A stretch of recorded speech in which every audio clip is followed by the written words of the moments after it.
எம்எல்ஏக்கள் தொடர்ச்சியா ராஜினாமா பண்ணிட்டு வராங்க. இந்த 107 இடத்த வந்து 118 எட்டு போறதுக்கான ஐடியாவா இருக்கு. எங்களுடைய கூட்டணி கட்சியின் முழு ஆதரவு 120 எம்எல்ஏக்கள் எங்களுக்கு முழு ஆதரவோட நாங்கள் எல்லாம் ஆட்சி அமைச்சிருக்கோம். கூட்டணி ஆட்சியாக இருக்குது.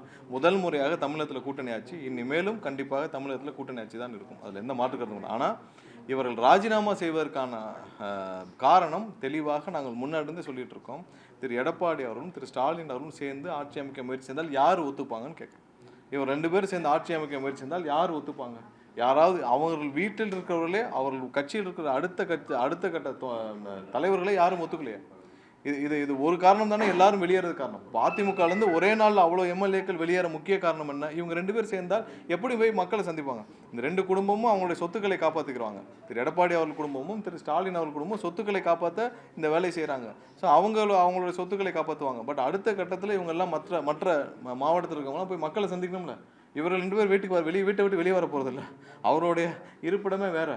பட் மற்ற மாவட்ட அளவிற்குள்ள மற்ற எம்எல்ஏக்கள் மற்ற மாவட்ட செயலர் எல்லாம் போய் மக்களை சந்திக்கணும்ல. என்னங்க இப்படி போய் ஆட்சி அமைச்சிருக்கீங்களே, கொஞ்சம் கூட உங்களுக்கு இதாக இல்லையான்னு கேட்பாங்கல்ல 4 பேர். ஸோ அவங்க தானே மக்களை சந்திக்க போகிறாங்க. அதை மக்களை சந்திக்க முடியாமல் தான் இன்றைக்கி எல்லாரும் வெளியேறினால தவிர்த்து எங்களுக்கான நம்பர்ஸு 120 கண்டிப்பாக கூட்டணி கட்சியோட ரொம்ப தெளிவாக இருக்குது. ஸோ அவர்கள் வெளியேறதுக்கான காரணம் இவர்கள் 2 பேரும் இன்னும் அந்த முயற்சியை தொடர்றதுனால தான்.